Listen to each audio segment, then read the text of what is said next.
Hello everyone. Once again, I welcome all over to my YouTube channel. Sir Abhishek Burman. Today is one of the most important topics in English is translation. Candidates who are very much interested to develop the spoken English reading skill and writing skill. Those who want to get 100% marks in paragraph, letter writing, notice writing, process writing, story writing, different kind of writing skill. আজ আমি তোমাদের নিখুঁত কতগুলো পদ্ধতি এবং কৌশল আমি দেখাবো। সেই পদ্ধতি অবলম্বন করলে একদিকে তোমার যেমন স্পোকেন ইংলিশ অনেক উন্নত হবে, রাইটিং স্কিল আমরা জানি বিভিন্ন রাইটিং গুলো আমাকে বাংলায় ভেবে ইংলিশে ট্রান্সলেট করতে হয় এবং সর্বোপরি তারা কম্পিটিটিভ পরীক্ষার প্রিপারেশন তার জন্য একদম ইম্পর্টেন্ট একটি class. Part number 5, so let's go. দেখো, আমি এর আগেও তোমাদের বলেছিলাম idiomatic uses of some Bengali words and expression, বিশেষ বিশেষ কতগুলো ওয়ার্ড বা শব্দ বাংলায় যেগুলো কিনা আমরা ট্রান্সলেশন করতে গেলে আমাদের প্রয়োজন হয়ই, স্পোকেন ইংলিশ বলুন বা যে কোনো জায়গায় আমাদের ভীষণ প্রয়োজন। তো এই ওয়ার্ডগুলোর ব্যবহার বিভিন্ন জায়গায় বিভিন্ন ভাবে হয়ে থাকে, সেগুলো আমি পরপর দেওয়ার চেষ্টা করেছি। আজ হচ্ছে খাওয়া। দেখো, আমি দেখাবো তোমাদের এই খাওয়া ওয়ার্ডটা কিভাবে ব্যবহার করে আমরা বিভিন্ন সেন্টেন্স আমরা ইউজ করতে পারি। দেখো, শুরু করছি।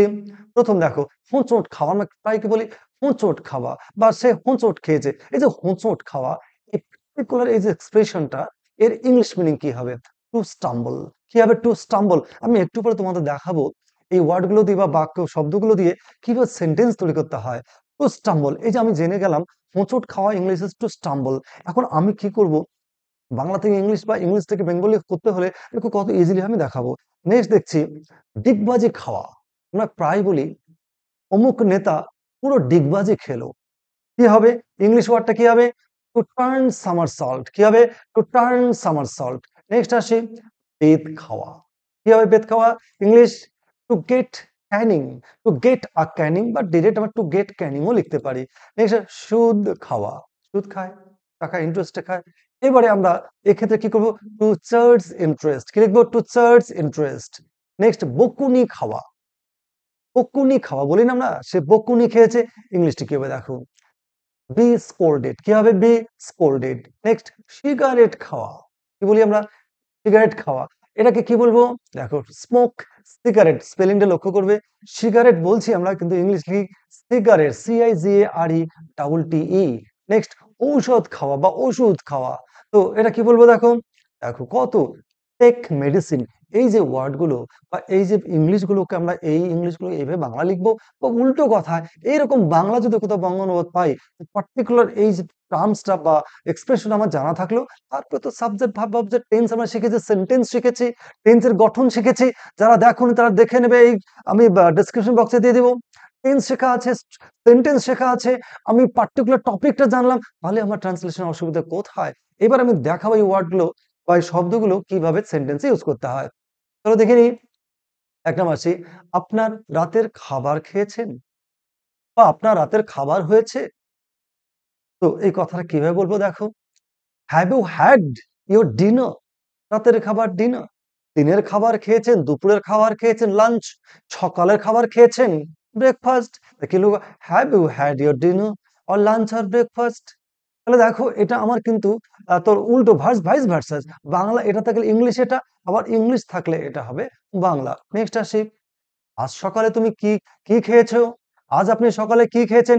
সকালের মেনুতে কি ছিল? সকালের নাস্তা কি ছিল? সকালের টিফিন কি ছিল? কত ইজি দেখো। কি লিখবো? What did you have for your breakfast? কি বলবো? What did you have for your breakfast today? ব্যাস হয়ে গেল। নেক্সট আসি আমরা, মিস্টার আগরওয়াল ঘুষ খান। দেখো খান, খাওয়া ওয়ার্ডটা দেখো কত ভাবে ইউজ হচ্ছে। একবার সত্যি খাবার খাওয়া, একবার হচ্ছে কি ব্রেকফাস্ট নেওয়া বা খাওয়া, এবার ঘুষ খাওয়া। ঘুষ কোনোদিন মুখে খায় না। এটাকে কিভাবে বলবো দেখো? কত সুন্দর। Mister Agarwal does not accept bribe. Mister Agarwal does not accept, sorry drug উঠেছে, এটা ব্রাইব হবে BRIBE। ড্রাগ হবে না, কি হবে? Bribe BRIBE। নেক্সট আসি, আমি আমার বন্ধুর অনেক নুন খেয়েছি। আমি আমার আমি আমার ছোট ভাইয়ের কাছে, আমি আমার দাদার কাছে অনেক নুন খেয়েছি। এই নুন মানে সল্ট নয়, এটাও খাওয়া। তো কি হবে? I'm much indebted to my friend. I am much indebted to my elder brother. I am much indebted to my teacher. I am much indebted to my student. তাহলে দেখো কত সুন্দর সুন্দর টার্ম। নেক্সট আসি, আমি রোজ হাওয়া আমি রোজ হাওয়া খেতে খোলা মাঠে যাই। কেউ বলে আমি রোজ হাওয়া খেতে নদীর পাড়ে যাই। আমি রোজ হাওয়া খেতে আমি রাস্তায় যাই। যেভাবেই আসুক না কেন, কি বলবো ইংলিশটা? দেখো, I go out to the open field to take the air every day. I go out, আমি সে নদীর ধারে গিয়েছে হাওয়া খেতে। He has gone out to the bank of the river to take air. তাহলে দেখো আমি তোমাদের দেখালাম এই খাওয়ার বা খাবার বা খাওয়া ওয়ার্ডটা দেখো কতভাবে ইউজ হতে পারে। তুমি কি করবে? তুমি কি করবে এই ওয়ার্ডগুলো, এই শব্দগুলো দিয়ে বাংলাটা ইংলিশ, ইংলিশটা বাংলা দিয়ে প্রচুর বাক্য থেকে ট্রান্সলেট করবে, আবার ইংলিশ থেকে বাংলায় অনুবাদ করতে হবে। তাহলে দেখবো যে এই যে টার্মসটা দিয়ে আর কোনো প্রবলেম থাকবে না। নেক্সট আসি, ভেরি ইম্পর্টেন্ট বেঙ্গলি লেটার্স আর পার্টিকলস আর ওয়ার্ডস। দেখো কিছু কিছু পার্টিকল বা কিছু লেটার শব্দ আছে বা অক্ষর আছে যেগুলো আমরা বা শব্দের শেষে থাকলে পরে আমরা অনেক সময় ঘাবড়ে যাই। কোনো ব্যাপার না, চলো দেখে নিই। প্রথম আসে ই। এই যে ই, সি, এই যে লেটারটা কোনো ওয়ার্ডের শেষে থাকলে পরে আমরা ঘাবড়ে যাই। চলো দেখাচ্ছি তোমাদের। ছেলেটি এই গাছটি কেটেছে। ছেলেটি, ছেলেটি নয়, ছেলেটি। জোর দে, এই ছেলেটি, ছেলেটি এই গাছটি কেটেছে। চলো দেখবো, ইট ইজ দ্য বয়। ওই যে ছেলেটি, এই যে এমফাসাইজ করছে, তাই ইট is the boy who has cut the tree. এই লোকটিকে কাল আমি দেখেছি। This is the man hmm I saw yesterday. দেখুন যখনই এইরকম এইরকম অর্থ আসবে, টু অলসো আমি ইউজ করতে, টু ইউজ করতে পারি, কিন্তু সবচেয়ে বড় ইট is the boy who has cut the tree. Next, এই মোবাইলটি আমি তোমাকে দিয়েছি। এই মোবাইলটি আমি তোমাকে দিয়েছি। কি হবে? It is the mobile which I gave you. দেখো নেক্সট আসি, অহংকারী, অহংকার, অহংকার ই দীর্ঘে এসেছে, এটা হবে না। অহংকার ই, অহংকারী লোকটির পতনের কারণ। ইট is the pride, it is the pride that brought about his downfall. It is the pride. এই যে অহংকার নির্দিষ্ট করে যখন ই কে বোঝানো হচ্ছে, এই অহংকারই লোকটাকে পতন ঘটিয়েছে। It was the pride that brought about his downfall. Next আসি, সৎ লোকেরাই শেষে জয়ী হয়। অনেস্ট মানে সৎ লোকেরা, ভালো মানুষেরাই শেষে জয়ী হয়। কি আছে দেখো, দ্য অনেস্ট পিপুল অ্যালোন। দেখো এই যে ই ওয়ার্ডটা দেখো কতভাবে ইউজ হচ্ছে মিনিং অনুসারে। The honest people alone are the winner at the end. একমাত্র আমার বন্ধুই আমাকে রক্ষা করতে পারে, বন্ধুই। আর কেউ আমার বন্ধুই রক্ষা করতে পারে। কি বলবো? Only my friend can save me. তাহলে দেখো আমি কি দেখানোর চেষ্টা করলাম, এই যে সি, এই যে লেটারটা ওয়ার্ডের শেষে থাকলে পরে আমরা এইভাবে কিন্তু খুব ইজিলি, খুব সহজে, নির্দ্বিধায় কিন্তু স্মার্টলি আমরা কিন্তু ট্রান্সলেট করে, সে স্পোকেন ইংলিশ হোক বা রাইটিং হোক বা আমার বিভিন্ন জায়গায় ট্রান্সলেশন হিসেবে আসুক, আমরা কিন্তু করতে পারবো।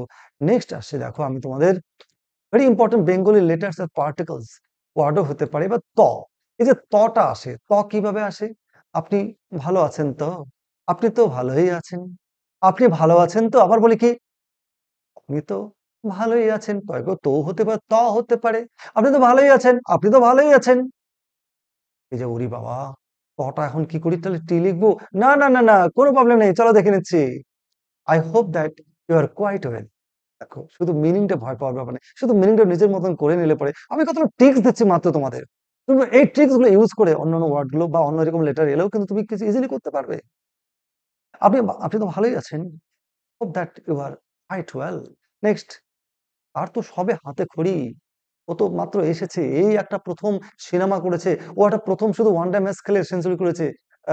যশস্বী জয়সওয়াল বা নীতিশ রেড্ডি, এই সবে তো অস্ট্রেলিয়ার বিরুদ্ধে একটা সেঞ্চুরি করেছে। তো এইটা তো তার হাতে খড়ি। বলবো এই কথাটা ইংলিশে, কোনো ব্যাপার নেই। He is but a novice, he is but a novice. Next, আপনি তো আমার বাড়ি কাল আসেন। আপনার বাড়ি আপনি তো আমার বাড়ি কাল আসেন, কাল না।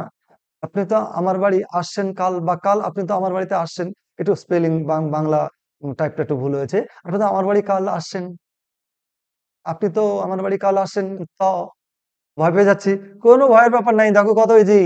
You are coming to our house tomorrow. I presume. দেখো তাহলে তোমার এই কৌশলটা বুঝতে হবে। আমি তোমাদের কিন্তু ট্রিক্স দিব। তো দেখো আই প্রিজিউম এলো। আপনি তো আমার বাড়ি কাল আসছেন। কাল তো আপনি আপনার বাড়ি আমার বাড়ি আসছেন। নেক্সট, আমি তোমাকে অনেকবার তো মনে করে দিয়েছি। আমি তো তোমাকে আমি তো তোমাকে কতবার মনে করে দিয়েছি। আমি তোমাকে তো অনেকবার মনে করে দিয়েছি। আমি তো আপনাকে অনেকবার স্মরণ করে দিয়েছি। আমি তো আপনাকে কতবার সতর্ক করে দিয়েছি। একদম easy. I have reminded you several times. I have warned you several times before.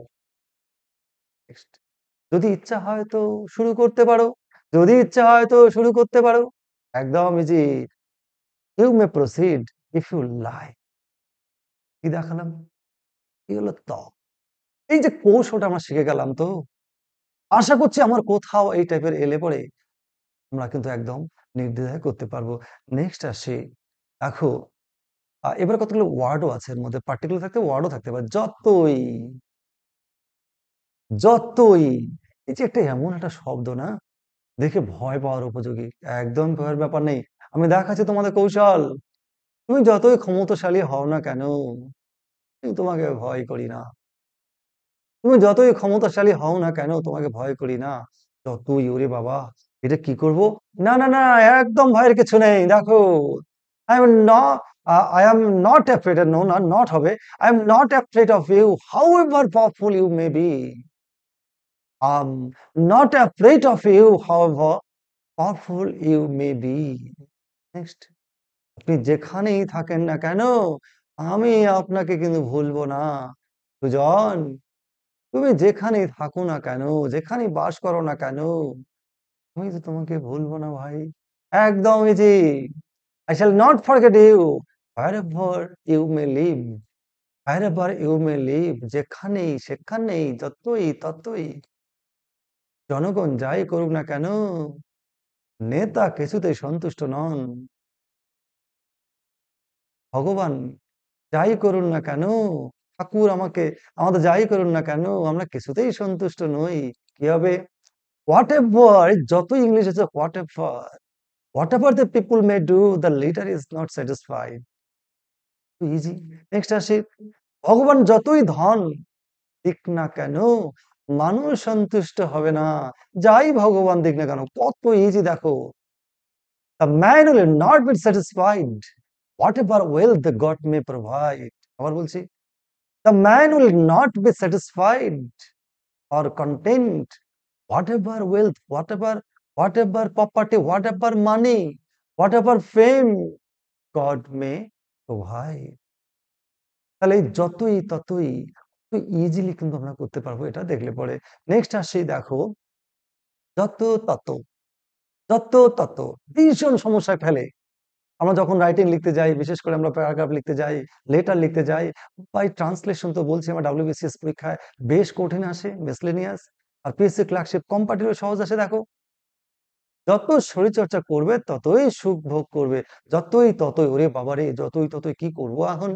একদম easy. The more you exercise, the more you enjoy your life. The more you exercise, the more you enjoy your happiness in your life. The more you exercise, the more you feel, the more you enjoy your good health. দেখো, just কৌশল, যত tricks, আমি নাম দিয়েছি tricks ওই জন্য।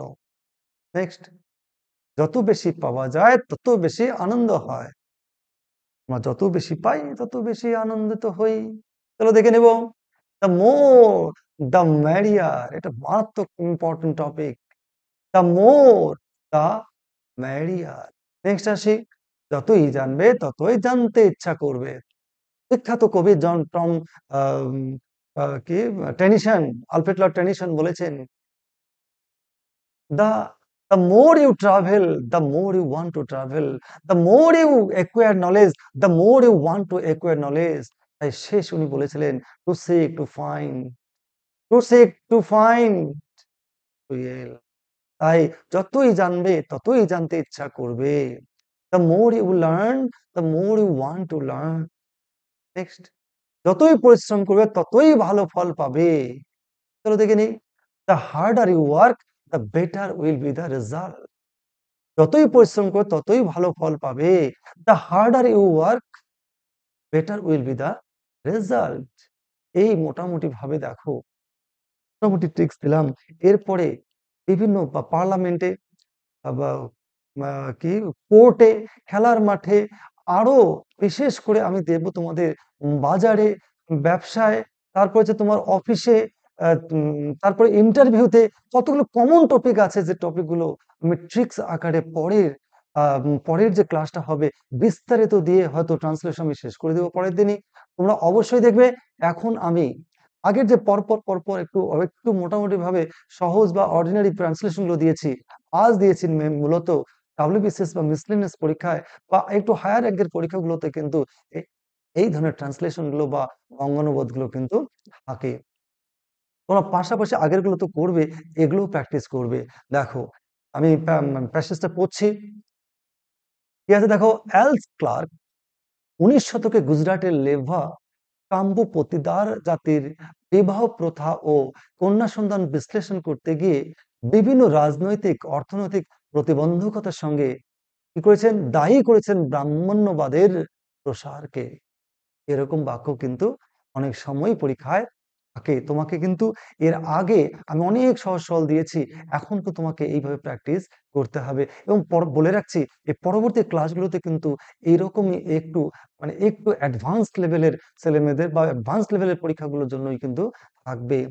তিনি দেখিয়েছেন, এলস ক্লার্ক দেখিয়েছেন কিভাবে ব্রিটিশ প্রশাসকদের তথাকথিত সভা করা জড়িয়েছিল তাদের অর্থনৈতিক প্রশাসনিক প্রয়োজনীয়তার সঙ্গে। সব থেকে বড় বৈচিত্র্য কোথাও অনায়াসে চোখ এড়িয়ে যেতে সুনিশ্চিত রাজস্বে প্রাণ পড়লে। ফলত পতিতারা যখন সমাজে প্রতিপত্তি লাভের আশায় প্রতিনিয়ত তাদের মেয়েদের উপর চাপিয়ে দিয়েছে ব্রাহ্মণ্যতান্ত্রিক অনুশাসন, তখন শাসকরা কিন্তু ব্যস্ত থেকেছেন তাদের লাভ ক্ষতির হিসেব নিয়ে। আর এই এই দ্বিবিধ সক্রিয়তা এবং নিষ্ক্রিয়তার অসহায় শিকার হয়েছে মেয়েরা। অরবিন্দের বিপ্লব জীবন যতই সংকটময় হোক, সত্য যতই ভয়ঙ্কর হোক, সেই সত্য থেকে পালিয়ে যাননি। এরা এরকম থাকে, এ বি থাকে, এটা এ নম্বর। এবার বিতে কি আছে দেখো, যে অরবিন্দের স্বাধীনতা আন্দোলনে আধ্যাত্মিকতার স্থান বরাবরই ছিল। জাতিকে তিনি বললেন যে স্বাধীনতা আমাদের রাজনৈতিক চেষ্টার উদ্দেশ্য, কিন্তু স্বাধীনতা কি তাহা লইয়া মতভেদ বর্তমান। অনেকে স্বায়ত্তশাসন বলেন, অনেকে ঔপনিবেশিক স্বরাজ বলেন, অনেকে পূর্ণ স্বরাজ বলেন। আমরা পূর্ণ স্বাধীনতা চাই। জনজীবন থেকে নির্বাসন নিয়ে তিনি আধ্যাত্মিক জীবনে প্রবেশ করেননি। তাছাড়া প্রথম দিকে আশ্রম জীবন তার নিরাপদ ছিল না। ছাত্র জীবন থেকেই শ্রী অরবিন্দ যথেষ্ট কষ্ট করেছেন। তারা জীবনের কষ্ট যেখানে হয়তো সিন্ধুতে বিন্দুর মতন। ভারতের স্বাধীনতা অরবিন্দের কাম্য হলেও বিশ্ব মানবের কথা তিনি বরাবরই ভাবতেন। তাহলে আশা করছি, আমি এর আগেও বলেছিলাম, এই যে বাক্যগুলোকে কি করতে হবে, 1 2 3 4 5 করে তোমরা প্র্যাকটিস করবে। প্রত্যেকটা বাক্য আলাদা 1 2 3 করে তোমরা সাজাবে। আগে সাজিয়ে নিয়ে প্রথম আগে কি করছো, বাক্যটার আসল যে মিনিংটা বা অন্তত অর্থটা বুঝতে হবে। বোঝার পরে কোন টেন্সে আছে, বোঝার পরে কোন সেন্টেন্সে আছে, বাস গঠনটা বুঝে গেলে তারপরে ওয়ার্ডগুলোকে ট্রান্সলেট করে অন্তর্নিহিত অর্থ দিয়ে এইভাবে তোমার বাড়িতে প্র্যাকটিস করবে। এবং আমি বলেছিলাম তোমরা এটা ট্রান্সলেশন করে তোমরা অবশ্যই কমেন্ট বক্সে পোস্ট করতে পারো বা তোমার ডেসক্রিপশন বক্সে দিতে পারো। কমেন্ট বক্সে দিলে সবচেয়ে ভালো হয়। আমি অবশ্যই তোমাদের এগুলো চেক করে আমি তোমাদের মতামত দান করব। এর পরের ক্লাস অর্থাৎ 12ই জানুয়ারি 2025 ঠিক রাত 8টায় ট্রিক্স নাম্বার 21 থেকে আমি ব্যাপক পরিমাণে সেদিন দেব। প্রায় শেষ করে দেবো হয়তো সেই দিনই। এবং আরো অ্যাডভান্সড লেভেলে কিছু ট্রান্সলেশন বা বঙ্গানুবাদ আমি তোমাদের আপলোড করব। Goodbye.